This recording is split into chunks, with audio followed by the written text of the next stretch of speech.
Pemirsa, dari hasil hitung cepat, 9 partai politik diperkirakan akan melenggang ke Senayan. Dua partai politik yaitu PD Perjuangan dan Golkar saling bersaing menduduki peringkat ke-1 dan kedua perolehan suara hingga saat ini. Kira-kira parpol mana yang nantinya akan mendominasi parlemen?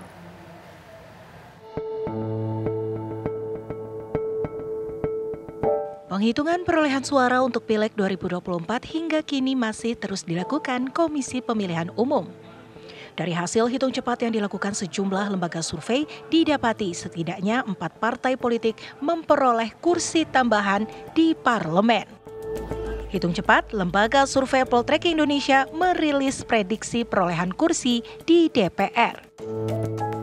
Dari hitung cepat diketahui ada 5 parpol yang diperkirakan akan mengalami peningkatan jumlah kursi di parlemen.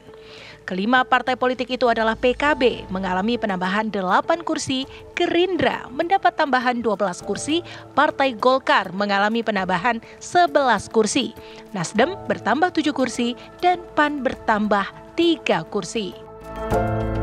Prediksi kemerosotan jumlah kursi di parlemen menurut Poltreking dialami PDI Perjuangan yang akan kehilangan 21 kursi.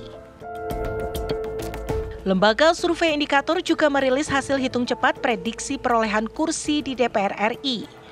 Dari 8 parpol yang diperkirakan lolos ke Senayan, PDI Perjuangan diperkirakan memperoleh 100 hingga 106 kursi. Perolehan itu menurun signifikan dibandingkan tahun 2019, 128 kursi. Golkar, Gerindra, PKB diprediksi meningkat perolehan kursinya. Golkar diprediksi meraih 94 hingga 109 kursi. Gerindra diprediksi mendapatkan 81 hingga 97 kursi. Dan PKB diperkirakan mendapatkan 64 hingga 78 kursi. Menanggapi hasil perolehan pemilu legislatif 2024, Ketua Bapilu Partai Golkar menyatakan raihan partai berlambang pohon beringin ini sesuai dengan target. Setidaknya hingga saat ini Partai Golkar sudah memperoleh 102 kursi di parlemen. Alhamdulillah, kalau berdasarkan quick count, jadi ini kita semua berdasarkan quick count dulu ya. Kalau berdasarkan quick count, memang sudah dihitung yaitu range-nya perolehan pencapaian Partai Golkar di angka 14-15%. Itu range-nya. Pertanyaannya apakah ini sesuai dengan target? Sesuai, karena memang target kita adalah di 14-15%. Dengan real count kita, ini real count yang berdasarkan versi KPU dan juga form C1 kita, alhamdulillah insya Allah sekarang kita di angka 102 kursi. Tinggal plus minusnya ini, jadi potensi kenaikan ke atas ada kurang lebih sekitar 10 kursi. Dan potensi penurunan ada kurang lebih di sekitar 2 kursi. Jadi artinya range kita itu, 2-3 kursi. Jadi range Partai Golkar itu perolehan kursinya di angka kurang lebih 99 sampai di sekitar 112-an. 580 kursi di DPR tengah diperebutkan partai-partai politik. Dari hasil real count KPU per 23 Februari 2024, didapati 9 partai telah memenuhi ambang batas parlemen atau ambang batas minimal suara parpol untuk ikut dalam penentuan kursi di Dewan Perwakilan Rakyat. Siapa yang akan meraih kursi terbanyak? Kita tunggu hasilnya nanti. Tim TV One mengabarkan.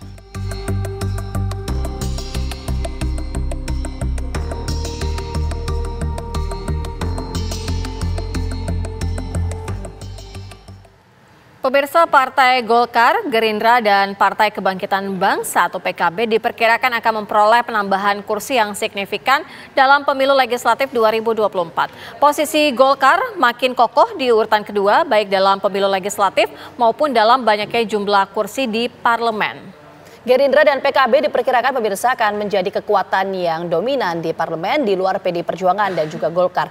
Adakah komposisi kursi di DPR akan mempengaruhi landscape politik Indonesia selama 5 tahun ke depan? Dan bagaimana hubungan antara parpol dengan pemerintah yang berkuasa? Kami akan langsung bahasnya di Kahar Petang kali ini bersama dengan pakar politik Burhanuddin Muhtadi, dan nanti juga akan bergabung sama kami Hanta Yuda. Kita ke Prof. Burhan terlebih dahulu. Prof. Burhan, kalau kita lihat realita politik per hari ini berdasarkan quick count, tidak ada partai politik di postur parlemen yang dominan, menyentuh angka psikologis 20%. Pertanyaan saya, Prof. Burhan, apakah nanti ketika sudah diumumkan secara sah oleh KPU perolehan suara dan juga sudah dikonversi ke perolehan kursi, akankah ada partai yang dominan dan juga bisa menyentuh angka psikologis 20% seperti di pemilu 2019? Prof. Burhan? Sepertinya tidak ada partai yang mampu meraih minimal 20% kursi di parlemen. Karena hitung-hitungan dari kami, dari Indikator Politik Indonesia, itu menunjukkan fragmentasi dukungan terhadap partai politik itu juga akan tercerminkan ketika suara tadi dikonversi ke dalam kursi. Jadi misalnya dalam hitungan kami, dan saya kira Poltreking atau lembaga lain juga menemukan hal yang sama, itu PD Perjuangan dengan Golkar itu selisih tipis. Kisarannya kita pakai range ya, karena lagi-lagi karena kita berdasarkan quick count dan tidak didasarkan pada survei quick count dapil, tapi lebih pada quick count nasional. Range-nya itu untuk PD Perjuangan 100 sampai 116, itu pun kalau diprosentasekan itu turun dari perolehan PD Perjuangan 5 tahun yang lalu. Kemudian Golkar sedikit di bawahnya, antara 94 sampai 109. Jangan lupa Vita, ini asumsinya P3 tidak lolos PT 4%. Kalau misalnya P3 lolos PT 4%, maka kemungkinan perolehan kursi partai-partai yang lolos di DPR itu akan dikurangi lagi. Karena tadi jatah P3 meskipun hanya 4%, tapi ketika dikonversikan ke kursi, itu bisa kisaran sekitar 15 sampai 19 kursi. Jadi poinnya adalah tidak ada lagi partai yang dominan. Antara partai pemenang, mereka yang menempati peringkat pertama, yaitu antara PD Perjuangan dengan Golkar, itu kisaran 16-15%, dengan partai terakhir yang sekarang aman secara statistik, yaitu PAN dan Demokrat kisaran 7%, itu selisihnya cuma antara 8-9% saja. Jadi Anda bisa bayangkan betapa fragmentasi politik ya hasil pemilu 2024 itu jauh lebih terpecah ketimbang pemilu sebelumnya, dan ini akan sangat menentukan pola atau relasi antara eksekutif dan legislatif ke depan. Ya, Prof. Burhan, lalu bagaimana dengan prediksi peran ataupun dinamika politik ketika nanti ada di mana Golkar dan juga PKB akan berdampak terhadap PDI Perjuangan dan juga Gerindra? Nah, ini kita bisa lihat Sira berdasarkan koalisi Pilpres 2024. Jadi kalau kita melihat koalisi Pilpres, PD Perjuangan bersama P3 itu kekuatannya sekitar 25%. Kalau misalnya P3 tidak lolos lubang jarum, maka PD Perjuangan kisaran kursinya itu hanya kurang lebih sekitar 17% ya di parlemen. Artinya PD Perjuangan kalau gagal menggait mitra koalisi lain yang akan beroposisi dengan pemerintahan Prabowo Gibran, tentu juga tidak akan punya banyak makna secara politik. Jadi PD Perjuangan meskipun kursinya paling banyak menurut prediksi quick count, itu tetap memerlukan mitra koalisi dengan partai lain. Nah, sementara partai pendukung Prabowo Gibran ada 4 partai, yaitu Gerindra, Golkar, PAN, dan satu lagi adalah Demokrat. Itu partai terbesarnya adalah Golkar, bukan Gerindra tapi Golkar. Jadi Golkar akan menjadi sangat menentukan, meskipun Golkar kita tahu tidak punya capres dan cawapres yang ada di kertas suara Pilpres. Jadi 5 tahun yang akan datang, Golkar akan menjadi pemain paling menentukan, terutama dalam rangka memastikan apakah pemerintahan Prabowo Gibran efektif dan efisien dalam menjalankan kebijakan. Oke, ini menarik ya. Golkar bisa menjadi pemain yang menentukan bagaimana kekuatan politik ke depan. Itu nanti kita mungkin akan bahas, tapi saya ingin fokus dulu Prof. Burhan. Tadi kan Prof. Burhan menyampaikan bahwa tidak akan ada kekuatan atau postur di parlemen yang menyentuh angka psikologis 20%. Apakah memang ini alasannya hanya karena fragmentasi politik atau ada faktor lain di luar itu? Karena berbeda sekali. 2019 waktu itu PDI Perjuangan bisa menyentuh angka psikologis 20% dan bisa golden ticket mengusung capres-cawapres sendiri. Jadi penyebab utamanya adalah tidak maksimalnya kotel efek yang dimanfaatkan oleh partai pengusung. Misalnya ya, Gibran adalah kader PDI Perjuangan sebelum akhirnya di kick out ya dari PDI Perjuangan. Pak Jokowi sendiri secara implisit tidak mendukung Ganjar dan menjaga jarak dengan PDI Perjuangan. Dan itu yang menjelaskan mengapa PDI Perjuangan anjlok kurang lebih 3%, meskipun masih unggul. Nah, kemudian Gerindra yang merupakan partai Prabowo itu juga tidak maksimal, ya, memanfaatkan efek ekor jas Prabowo Subianto. Jadi kotel efek Prabowo Subianto yang menang telak 58% kurang lebih, bahkan lebih besar dari perolehan Pak Jokowi 2 kali pilpres sebelumnya, itu tidak didominasi oleh Gerindra. Jadi kotel efek Pak Prabowo, mereka yang memilih Pak Prabowo itu tersebar ke Golkar, juga dapat banyak tuh Golkar, termasuk Gerindra, kemudian PAN, Demokrat, kemudian ada beberapa partai lain yang tidak mengusung Pak Prabowo juga gitu ya, mendapatkan limpahan pemilih Pak Prabowo. Kemudian Mas Ganjar, kita tahu ya, bahkan jangankan memberi kotel efek kepada PDI Perjuangan, suara Mas Ganjar itu lebih kecil, ibaratnya PDI Perjuangan yang gendong Mas Ganjar. Ya, berdasarkan pemilu 2024 kemarin. Mas Anies juga demikian, ada efek positifnya buat PKS terutama, tetapi buat PKB tidak terlalu punya dampak. PKB diuntungkan karena ada Muhaimin yang menjadi cawapres. Jadi intinya, mengapa konstelasi politik sekarang lebih terfragmentasi? Karena kotel efeknya itu tidak didominasi oleh 1-2 partai, lebih menyebar. Dan lagi-lagi tidak semua capres-cawapres punya efek ekor jas. Ada capres-cawapres yang digendong oleh partainya. Dan ini yang membuat ya capres tersebut tidak memberi semacam berkah secara elektoral buat partai yang mengusungnya. Oke, Prof. Burhan, kalau kita berbicara mengenai Golkar yang saat ini mengungguli, artinya peta politik ke depannya akan seperti apa? Akan ada terjadi pola yang cukup signifikan perubahannya, baik itu dari koalisi, kemudian konsolidasi dan lain sebagainya, begitu? Ya, jadi Sira, kalau kita simpulkan secara sederhana, pemenang pilpresnya memang Prabowo Gibran dengan perolehan yang telak, setidaknya menurut quick count. Nah, pemenang pileg menurut saya adalah Golkar. Meskipun secara absolut suara PDI Perjuangan paling atas, tapi PDI Perjuangan menderita kurang lebih sekitar 3%. Perolehan suaranya lebih rendah dibanding 2019. Sementara partai-partai lain yang naik, diantaranya adalah Golkar, kemudian Gerindra, kemudian ada beberapa partai lain, tetapi perolehan tertinggi kenaikan suara di 2024 ini adalah Golkar. Karena Gerindra hanya naik kurang lebih 1% saja. Jadi dibanding dengan Golkar yang kenaikannya cukup tajam dari 12 ke 15% lebih. Dan kalau dikonversikan ke kursi, perolehan kursi Golkar menjadi sangat besar, bahkan menyaingi kursi yang diperoleh oleh PDI Perjuangan. Jadi kaitannya dengan 2024-2029 jelas ya, modal yang diperoleh oleh Golkar berdasarkan perolehan hasil pileg 2024 kemarin itu akan menjadi daya tawar yang paling menentukan, terutama terkait dengan pola atau relasi pemerintahan eksekutif dengan legislatif. Oke, sebelum kita ke Prof. Burhan, kita mau menuju ke Mas Hanta karena sudah bergabung bersama kami sore hari ini. Mas Hanta, kalau tadi kan Prof. Burhan menyampaikan bahwa kalau untuk di tahun ini di 2024 postur parlemen kita itu tidak akan ada yang menentu angka psikologis 20% seperti di pemilu 2019. Mas Hanta juga sepakat soal itu, ini karena tadi Prof. Burhan menyampaikan tidak maksimal soal kotel efeknya, kemudian ada juga soal faktor Pak Jokowi di sana. Mas Hanta sepakat soal itu? Saya kira saya sepakat dengan Mas Prof. Burhanuddin tadi.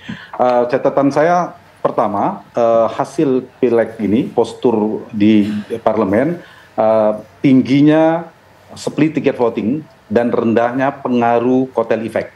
Itu berimbas pada postur parlemen dan juga dinamika koalisi nantinya. Satu, misalnya catatan itu catatan pertama. Yang kedua, dari sisi posturnya, nanti kita lihat komposisinya, persisnya komposisi, nanti partai pemenang pemilu atau partai terbesar di parlemen itu semakin menciut jumlahnya dibandingkan pemilu 2019 yang lalu. Dulu pemenang PDI Perjuangan, tapi PDI Perjuangan perolehan suaranya lebih dari 20% kursinya, meskipun suaranya 19, sekian persen. Nah sekarang kecil kemungkinan ada partai yang tembus sampai 20%, karena turunnya PDI Perjuangan, Gerindra gagal menjadi pemenang karena tidak dapat mengambilkan pengaruh kotel efek dari Pak Prabowo yang maksimal. Golkar naik tapi tidak sampai 20%. Nah, yang kedua, implikasinya, dampaknya, parlemen kita betul semakin terfragmentasi dalam arti kekuatannya semakin berimbang. Istilah kita menyebut ada partai tengah, papan tengah, dan partai besar itu semakin kurang relevan. Karena partai besar di atas 20% itu tidak ada lagi. Jadi semakin sedikit jaraknya. Misalnya paling kecil sebelum P3 kita masukkan, misalnya P3 tidak masuk, itu PAN yang paling bawah itu berpotensi dapat 7%. 7% dengan 16% PDI Perjuangan. Itu jaraknya semakin kecil. Itu yang kedua. Yang ketiga, dari komposisi parlemen kemungkinan tidak terlalu jauh jumlahnya. Kalau tidak ada pendatang baru, P3 kemungkinan misalnya lolos tetap 9 partai. Kalau P3 ternyata tidak lolos menjadi 8 partai, kemungkinan pemenangnya masih PDI Perjuangan sementara, kecuali ternyata Golkar bisa merangsek ke atas ya karena persebaran suaranya. Tapi per hari ini kalau kita lihat data masih kemungkinan Golkar. Artinya ketua DPR, PDI Perjuangan maksud saya, kemungkinan ketua DPR-nya masih dipegang oleh PDI Perjuangan. Kecuali ada kemungkinan perubahan atau revisi Undang-Undang MD3 sehingga mekanisme pemilihan ketua DPR menjadi berubah. Nah, yang satu lagi catatannya selisih pemenang PDI Perjuangan dan Golkar tidak terlalu jauh kursinya kalau kita perhatikan. Apalagi berdasarkan data quick count maupun real count sementara itu memang jaraknya 1% atau kurang. Nah, di konversi suara kita tahu Golkar itu biasanya sebarannya lebih banyak di luar Jawa sehingga semakin mepet jumlah kursinya kemungkinan. Nah, peta inilah saya kira menjadi menarik untuk DPR, pergeseran jumlah partai kalau kita menggunakan 3 poros koalisi hari ini itu tidak terlalu signifikan kalau kita perhatikan pemilu 2019-2024. Golkar, Gerindra, Demokrat, dan PAN sekarang yang berada di pemerintahan yang saat ini di 2019 kita gabungkan kekuatannya sekitar di parlemen 45%. Jadi belum mayoritas Pak Jokowi sekarang, belum aman. Kemudian PKB, Nasdem, dan PKS itu sekitar 30%. Sementara PDIP dan P3 sekitar 20%. Nah, bagaimana pergeserannya di 2024 itu nggak terlalu signifikan. PKB, Nasdem, dan PKS itu tetap 30%, ya lebih kurang 29-30% kekuatannya. Kalau tidak berubah ini peta koalisinya. PDIP dan P3 itu tetap sekitar 20% juga.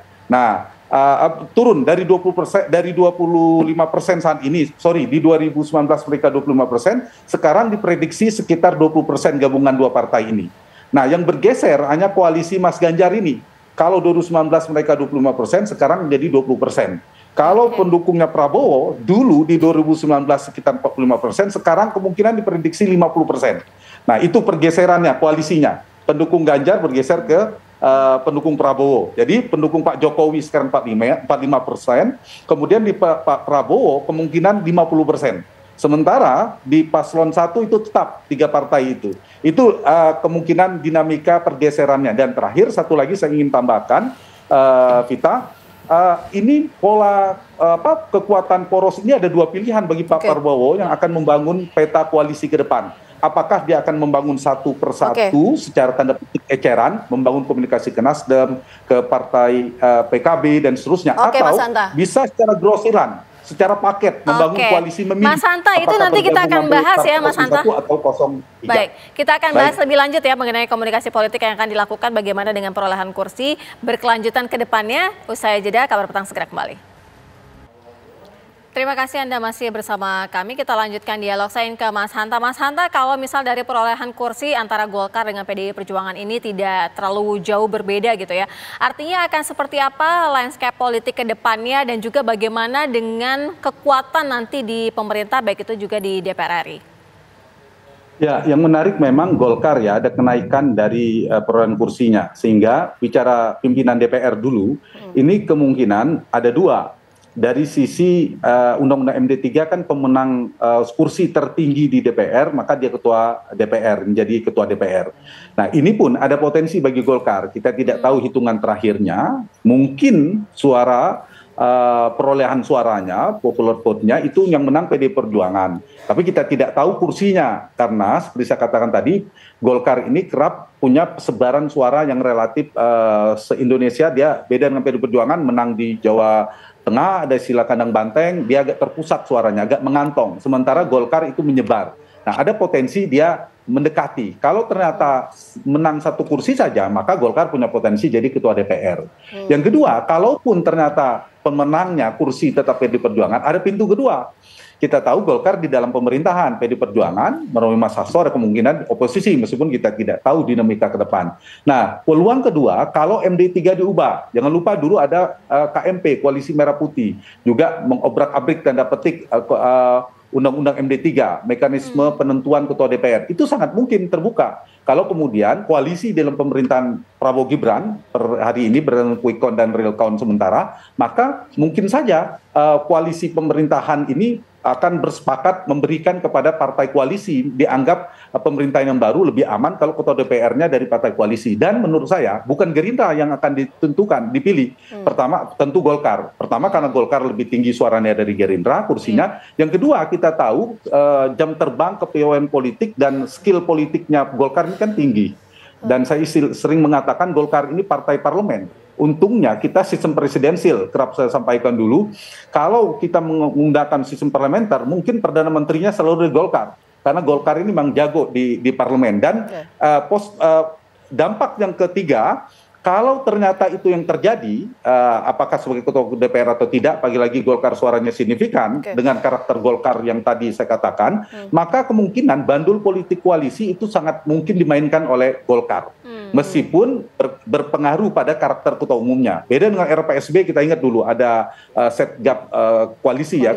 Pada saat itu ketua umumnya Pak ARB memang jago, skill politiknya, Golkar sangat berwarna di dinamika koalisi pada saat itu di DPR. Beda dengan era Pak Jokowi. Nah, kalau itu yang terjadi, maka kemungkinan dinamika parlemen kita sangat besar dipengaruhi oleh pemain utamanya Golkar. Dalam konteks ini di legislatif. Nah, meskipun seperti saya katakan tadi ada split ticket voting di mana Pak Prabowo menang sampai 58 hingga 59%, tapi pendukung partainya kan hanya 50%, belum maksimal. Paling tidak simple majority, belum sampai mayoritas sederhana. Tapi ini modal awal yang besar dibandingkan Pak Jokowi 10 tahun yang lalu atau Pak SBY di periode pertama. Sekarang sudah 51%, tinggal menambah satu partai saja. Nasdem kah? Atau P3 saja itu sudah mayoritas, sehingga menurut saya kemungkinan bandul koalisi ini sangat mudah untuk membangun pemerintahan yang relatif mayoritas sederhana. Iya, mohon maaf saya potong sebentar. Kalau tadi Mas Hanta menyampaikan bahwa ya untuk posisi dari ketua DPR nanti itu pertarungan lah ya antara PD Perjuangan dan juga Golkar. Tapi siapapun nanti memenangkan kursi ketua DPR ini, bagaimana pengaruhnya terhadap postur di eksekutif? Kalau tadi kan kita bicara soal postur parlemennya. Seberapa signifikan pengaruhnya ke postur eksekutif nanti, Mas Hanta?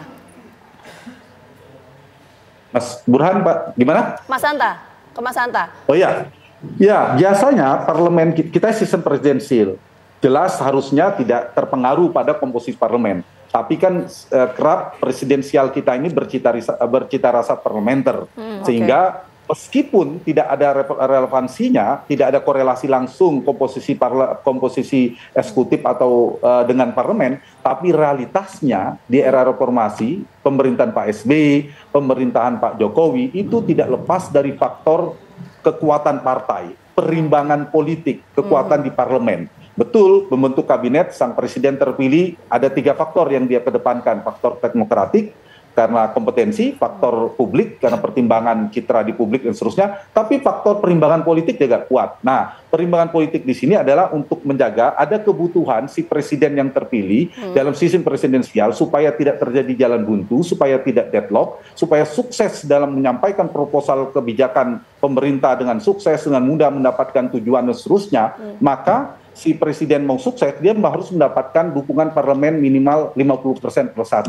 Nah, salah satunya di barter mendapat dukungan partai. Nah, dengan pola seperti ini maka tidak bisa dihindari biasanya memperhatikan komposisi parlemen. Contohnya, sekarang Golkar paling tinggi, mungkin komposisi kabinet menterinya lebih banyak Golkar urutan jumlah kursinya, barulah kemudian Partai Gerindra barangkali, apalagi ada pertimbangan Partai Presiden, baru Partai Demokrat, baru Partai Amanat Nasional, baru Partai Pendatang Baru. Artinya postur parlemen ini punya pengaruh signifikan untuk postur eksekutifnya, kurang lebih seperti itu ya, Pendeta Mas Hanta? Iya, dan Partai Golkar dugaan saya dari Partai Golkar akan mendapatkan kursi menteri paling banyak. Oke. Baik, kita ke Prof. Burhan ya. Iya, kita ke Prof. Burhan. Prof, kalau misalnya Prof. Burhan sendiri melihat dari landscape peta politik gitu ya, siapapun yang berjaya di DPR, akan seperti apa hubungan antar parpol di pemerintahan selanjutnya selama 5 tahun ke depan? Saya kira sangat, jadi begini, kalau Gerindra kan jelas akan all out, memastikan Prabowo Gibran sukses, karena bagaimanapun Gerindra adalah partai Pak Prabowo. Kemudian PD Perjuangan tentu akan sangat tergantung oleh ke arah mana Ibu Mega. Apakah berkoalisi dengan pemerintahan Prabowo ataukah beroposisi. Jadi yang justru akan menjadi pemain yang lincah memainkan bandul politiknya adalah Golkar. Golkar akan sangat menentukan stabilitas politik pemerintahan Prabowo. Kalau misalnya Golkar sami'na wa ta'na dengan Prabowo Subianto. Tetapi tentu sangat tergantung oleh take and give apa yang diberikan oleh Prabowo Subianto kepada Golkar. Dan kalau kita lihat pertemuan Prabowo dengan SBY yang relatif sangat intensif, sudah 2 kali bertemu pasca pemilu 2024 tanggal 14 kemarin, sepertinya Prabowo sedang mencari titik keseimbangan untuk menurunkan bargaining position Golkar dengan cara mendekati SBY dan PAN. Nah, ini penting karena bagaimanapun kawan dan lawan dalam politik seringkali tidak bisa dipastikan. Yang abadi adalah kepentingan. Nah, per hari ini kepentingan Golkar sama dengan Gerindra. Tetapi siapa yang bisa menjamin Golkar punya titik kesamaan kepentingan dengan Gerindra kalau misalnya kepentingannya tidak diakomodasi. Dan jangan lupa masih ada Presiden Jokowi. Jadi pertanyaannya, Golkar lebih merepresentasikan kepentingan siapa di 2024-2029? Apakah Golkar menjadi proksi Presiden Jokowi ataukah dia menjadi proksi Presiden Prabowo? Nah, ini penting ini karena power game antara kedua belah pihak itu yang akan menentukan apakah stabilitas politik bisa terjamin atau tidak. Dan saat yang sama masih ada para veto player yang mengintip di luar. Termasuk diantaranya adalah Ibu Mega dengan PD Perjuangannya dan 2 partai yang relatif besar. Pertama adalah PKB yang kita tahu sudah double digit berdasarkan perolehan 2024 kemarin. Yang kedua adalah Surya Paloh dengan Nasdemnya. Jadi banyaknya veto player ini saya kira yang akan menentukan apakah Presiden Prabowo kalau sudah dilantik nanti itu bisa berkomunikasi secara baik atau tidak. Dan ini yang membedakan dengan masa pemerintahan Pak Jokowi. Jadi zaman Presiden Jokowi, terutama periode kedua, itu terlalu kuat. Sehingga nyaris tidak ada oposisi yang berarti di parlemen. Hanya disisakan 19% di parlemen. Bahkan partai-partai pendukung Pak Jokowi yang banyak, sekitar 7 partai, itu perilakunya tunggal. Jadi saya sebut tunggal karena partainya banyak, tapi perilakunya mengikuti apa kata Pak Jokowi. Dan ini yang menjelaskan mengapa semua proposal kebijakan pemerintah, meskipun tidak populer sekalipun, itu disetujui oleh partai pemerintah. Dan karena partai pemerintah sangat dominan, partai oposisi menjadi tidak berarti. Jadi ini yang membedakan dengan nanti. Kalau misalnya Prabowo Gibran gagal untuk merangkul terutama Nasdem dan PKB, saya kira ancaman instabilitas politik itu bukan hal yang mustahil. Oke, baik Prof. Burhan, ini menarik tadi kalau saya kutip pernyataannya Prof. Burhan ya, kalau dengan kita melihat postur parlemen per hari ini, sementara tadi Prof. Burhan menyebutkan beberapa nama, ada Presiden Jokowi, kemudian juga Ketua Umum PDI Perjuangan Bu Mega, kita tahu dinamika hubungan antara keduanya ini seberapa besar dan seberapa signifikan pengaruhnya terhadap postur parlemen kita nantinya? Sampai sejauh ini belum ada tanda-tanda perbaikan hubungan antara Presiden Jokowi dengan Ibu Mega. Dan kalau misalnya ini berlanjut, tentu akan mempersulit masa transisi, termasuk masa akhir jabatan Presiden Jokowi. Dan ujiannya adalah gagal tidaknya inisiasi untuk menggulirkan hak angket. Kalau misalnya hak angket itu berhasil digulirkan oleh PDI Perjuangan dengan dukungan Nasdem, PKB, dan PKS, tentu akan mempersulit masa pemerintahan Pak Jokowi bisa soft landing sampai Oktober 2024. Karena bagaimanapun hak angket ini punya potensi untuk sampai pada titik yang saya sebut sebagai pemakzulan. Tetapi hak angket ini seperti pisau bermata dua. Satu sisi bisa menjadi senjata yang mematikan, tapi di sisi lain juga bisa menjadi alat untuk bergaining kekuasaan, terutama buat PKB dan Nasdem. Terutama lagi dalam rangka mendapatkan insentif kekuasaan di pemerintahan Prabowo Gibran. Jadi lagi-lagi bisa bermata dua. Kalau misalnya PDI Perjuangan karena hubungan yang makin memanas dengan Presiden Jokowi, apalagi setelah Presiden Jokowi mengakomodasi Partai Demokrat, tentu sangat mungkin kalau misalnya hak angket itu akan bisa digulirkan jika mendapatkan dukungan dari PKB dan Nasdem. Nah, per hari ini kita belum tahu petanya. Kalau misalnya kedua partai ini bergabung dengan PDI Perjuangan, saya kira di atas 50% tuh kekuatan mereka yang pro hak angket. Tapi per hari ini sepertinya Presiden Jokowi juga tidak kehilangan akal. Mulai dari mengajak makan malam Surya Paloh, dan mungkin melalui pendekatan khusus, termasuk juga dengan meminta inisiasi dari Prabowo Gibran untuk menawarkan insentif kekuasaan buat partai pendukung Paslon 01 sebagai bagian dari bergaining supaya mereka tidak mendukung hak angket. Jadi dinamika politik semacam itu yang akan mewarnai masa akhir pemerintahan Jokowi dan masa transisi rezim Prabowo Gibran. Oke, kalau dari Mas Hanta sendiri melihat akan ada perubahan seperti apa nih dalam dinamika politik? Ya, jadi peta parlemen per hari ini sebenarnya yang punya kursi menteri, pemerintahan Pak Jokowi Maruf Amin, itu hanya PKS, fraksis yang di luar. Kekuatan PKS itu kan 8,7%, artinya 91,3%. Tapi itu secara de jure, tapi secara de facto realitasnya sekarang sudah terbagi dalam tiga kekuatan di parlemen itu. Ada di 01, kekuatan sekitar 30% sekarang itu, pendukung Anies. Kemudian yang betul-betul di Pak Prabowo itu 4 partai, itu kekuatan sekitar 45%. 03 itu sekitar 25%. Jadi kalau kekuatan tanda petik 01 dan 03 itu terkonsolidasi, memang mereka lebih menang 55%. Tapi kan tidak mudah. Kita lihat saja sekarang soal hak angket dorong-dorongan. 3 sekjen bilang menunggu PDI Perjuangan. Ganjar mengusulkan tapi sangat mudah kalau mau. Tapi kan belum ada yang betul-betul berani resmi kita uji saja dari hak angket. Jadi padahal bergulir satu hak angket, satu kursi kabinet. Kursi kabinet ini juga menggoda.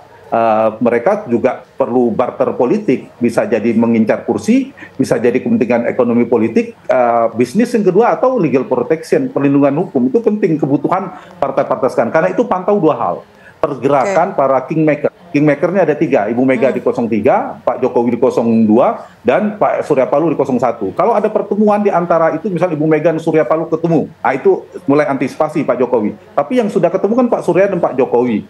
Yang kedua, pantau juga pergeseran atau pertemuan para veto player, para ketua umum partai. Itu juga harus kita lihat perkembangannya. Bagi Pak Prabowo, itu dari sisi Pak Jokowi sampai dengan Oktober 2004. Bagi Pak Prabowo ada 2 opsi komunikasi membangun koalisi. Satu tadi satu-satu, atau komunikasi melalui kingmaker, ngambil satu paket.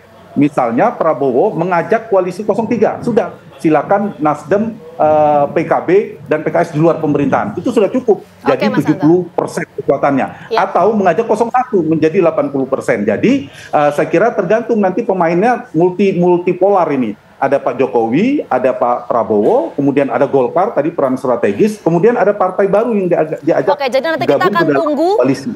Bagaimana kemudian pertemuan-pertemuan para elit partai politik ini nanti akan mempengaruhi postur parlemen dan juga postur eksekutifnya. Sekali lagi terima kasih banyak Mas Hanta dan juga Pak Burhan atas waktu yang sudah bergabung bersama kami. Sehat selalu.